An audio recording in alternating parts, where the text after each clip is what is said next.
Everyone, what's up? And welcome back here for another episode with some pot limit Omaha content.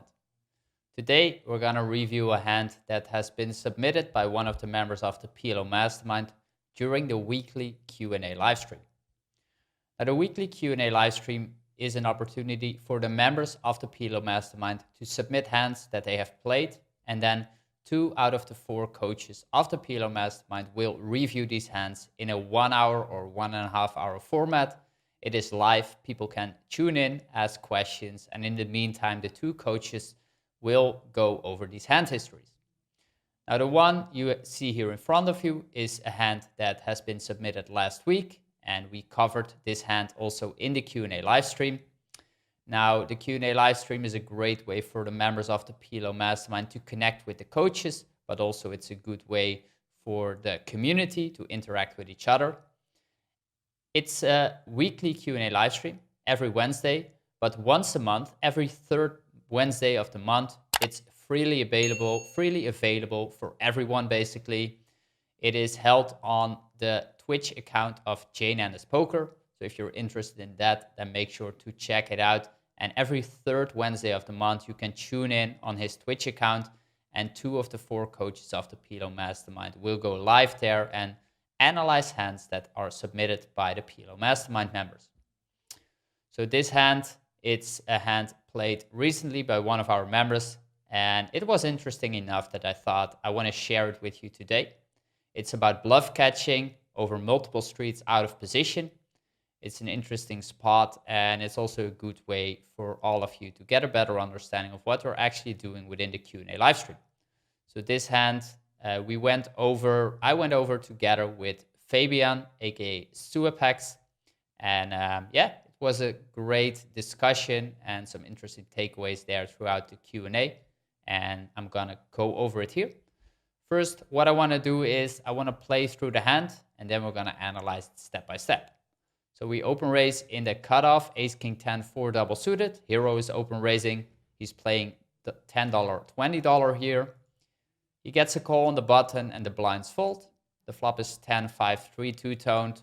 The hero checks.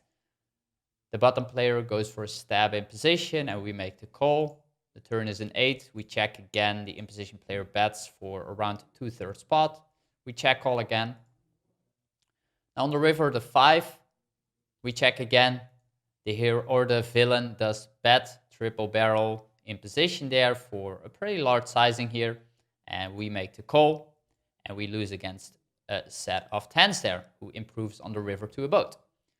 So did we play this hand correctly? Did hero play this hand correctly? What can we learn from this? Let's look a little bit closer into the situation step by step.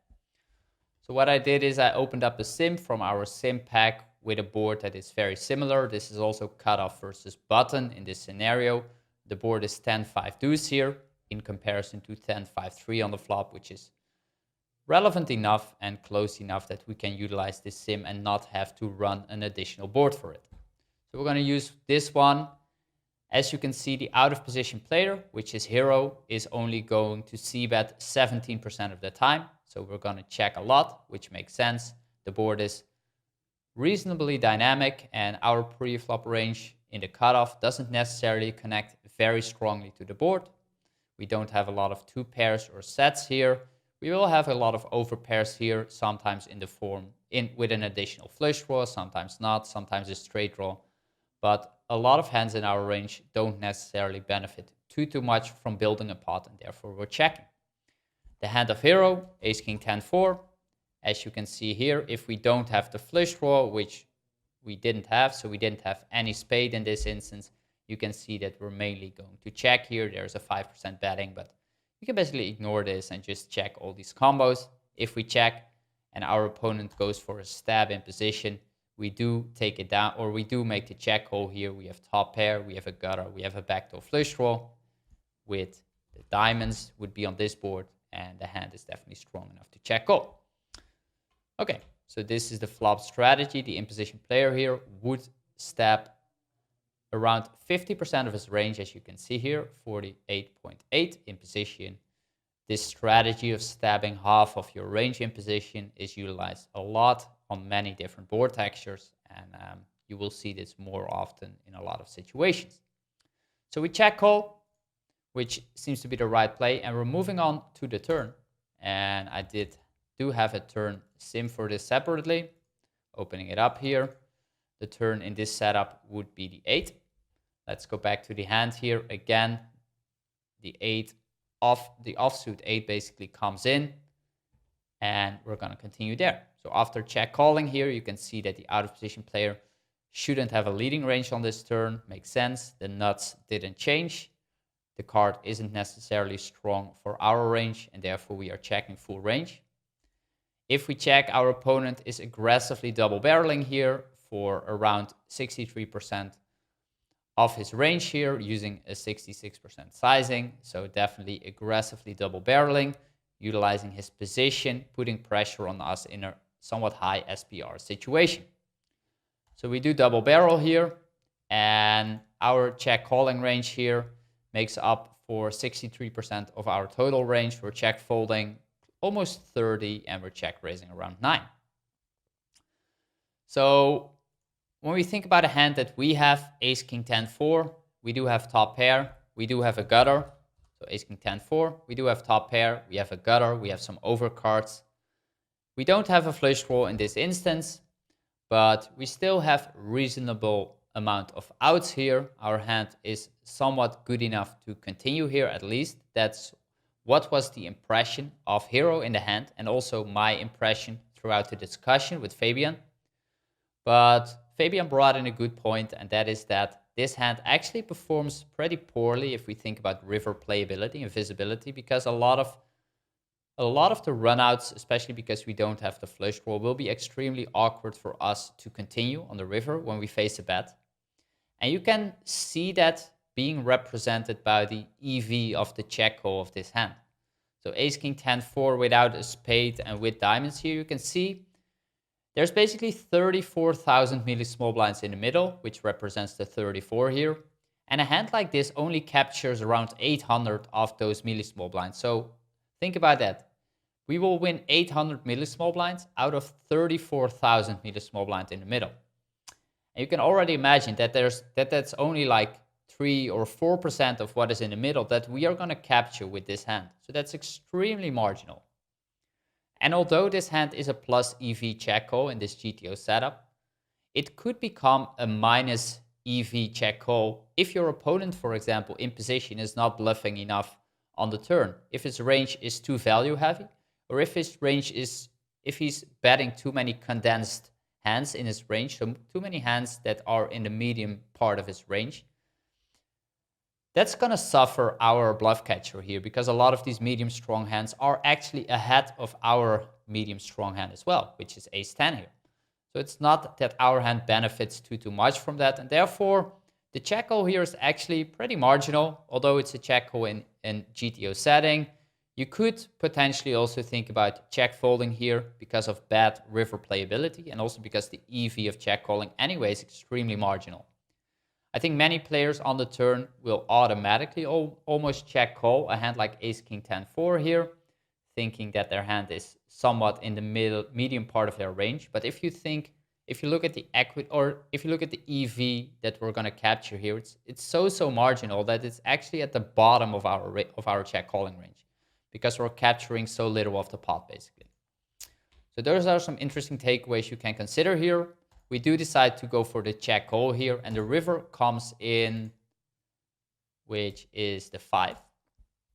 Again, here the river is the 5. Our opponent bets into us there, and we go for the check call with our top pair blocking top boat there. Now, if you think about the situation after we check call flop and check call turn, like the 5 is in a sense a decent card for us because all the draws missed, of course. And the fact that we block the 10 is not too bad for us. First of all, you can see that we're never supposed to lead here. Makes sense, like none of the draws got there. And the nuts in a way didn't change because our opponent is representing a strong mate hand by betting flop and turn. So the 5, when we think about range versus range, is decently well for the in-position player. So we're going to check our entire range here. Our opponent triple barrels here around 57% of his range if we would use the same sizing as used in the hand history. He bets, and we have a decision to make here. What hands are we calling down with? Bluff catching. That is the theme of this episode.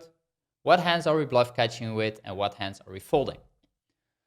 So we want to look at this from a linear perspective. So we're going to check call or check raise. You can see we're not check raising too many here, but we're going to continue here linearly with starting off with the best hands. So anything that is better than a 5, so anything that is trips or better, of course, we're going to continue either by check calling or by check shoving here. If we don't have a 5 and we think about the overpairs in our range, so aces, kings, queens, and jacks, that did go check call flop and check call turn and now arrive on the river, you can see that this group of hands is actually splitting between check calling and check folding. And there are a few patterns that we can take away from here. First of all, if we have an overpair, we don't want to have spades, because if we have spades, it's less likely that our opponent does have spades, and therefore that he's betting a missed draw. So if we have spades, you can see we're mainly going to check fold 88%. There are some check calls here for 12%, but the main pattern here is that we're going to check fold if we have the flush draw ourselves. So let's take away that we're folding a flush draw. Let's remove the flush draw from our hand, and then think about the other hands that we can have. So an overpair with a 10. So what if we have ace 10, for example? That's a great candidate to call down with. We're beating the bluffs of our opponent because we have the aces, and we're blocking a boat. We're blocking some of the boats by blocking 10x. So an overpair with a 10 is a great candidate to bluff catch with, whether it's aces or kings or jacks. It doesn't really matter. We're always calling down. Now, it's the same thing sort of holds true by if we would have, for example, a deuce. So if you have ace deuce, king deuce, you can see that the most of these combinations are also check calling because the deuce was an important asset on the flop. It's still on the turn and on the river because we block some of the boats, and therefore the deuce is also a good candidate to check call down with. So if we remove the 10 and the deuce, you can see that the 8 is somewhat in the middle. Like the 8 is also powerful, but because that card did come on the turn, it's less important in a sense than the flop card. Because the flop cards, our opponent did bet the flop, so he's representing something connection, some hands that are connected to the flop basically. So the 8 is relevant, and you can see that we're calling down 62%. We're still folding some like 38, but we're calling more often than not with the 8. But if we remove the 8 here as well, you can see that with the rest of the overpairs, it's somewhat of a mix here. You can see that if we have, for example, the king of spades here, it's also quite a mix here. So the 10 and the deuce are very powerful to call down with. The 8 in a sense also. We don't want to have spades because we want our opponent to have the spades. And for the rest, you can see that like with high cards here, it seems that we are calling down a little bit more often. Let's see if we have some straight blockers, for example. If we would have, for example, a 6 or a 7 or a 4 or a 3, you can see that with these straight blockers, we're also folding a little bit more often because we want our opponent to have a missed straight draw. But there are definitely a few patterns here and also some few mixes. Now let's remove the overpairs and let's look at 10x, which was actually the hand in Hero's shoes here. Before we're going to finalize this video, and let's make sure to understand whether or not this bluff catch was a correct play or not and what we have learned from it. So a 10 overall, we can see a few things. First of all, if we have the spades again, so if you have 10x with a flush draw, we're not going to call down with because we want our opponent to have those missed spades. So with spades, we're going to fold. Now, if we do have the 10 and not have the spades, we are primarily looking for an additional blocker to boats. So for example, if we have a deuce, we're always going to call down with basically, because we have strong blockers to boats basically, to hands that are value betting. If we have an 8 here, we're also primarily calling here 94% of the time. And if we remove the deuce and the 8, you can see that most 10x are actually going to fold. 10x is slightly weaker in a sense than an overpair here. And we need an additional blocker to justify check calling. So 10x without an additional blocker and not having spades here, you can see that the majority of these candidates are actually going to check fold. Now, interesting enough, ace, king, 10, 4, which was actually the hand Hero was holding without any spade, it's actually going to be a check call. If you compare to this hand, the exact holding here would be a check call in a GTO setting. So the play there is completely correct, and he played it well over flop, turn, and river. But you can also see here that the EV of check calling is extremely marginal. We're just capturing a little bit, but that is always the case if we're bluff catching, of course. We're never going to win too much. So the EV is not necessarily important, but it's more important like the main patterns here. We don't want to have spades. We want to have a boat blocker with 10x in addition to another blocker. So for example, an 8 or a deuce. And if we don't have those combinations, we are primarily folding.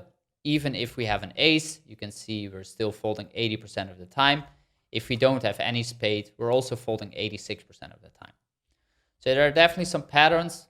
It was an interesting hand, an interesting takeaway. I think we can all learn something from this bluff catching scenario out of position.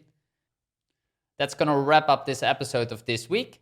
Thank you all for tuning in. If you enjoyed this episode, then make sure to hit that like button. Thank you very much for watching, and make sure to tune in every third Wednesday of the month on Jane Ennis Poker's Twitch account. I will put down the link below so you can talk there with myself, with other PLO coaches of the PLO Mastermind, and learn more about the great game of Pot Limit Omaha. Take care, have a great day, and I'll see you next time with another episode here.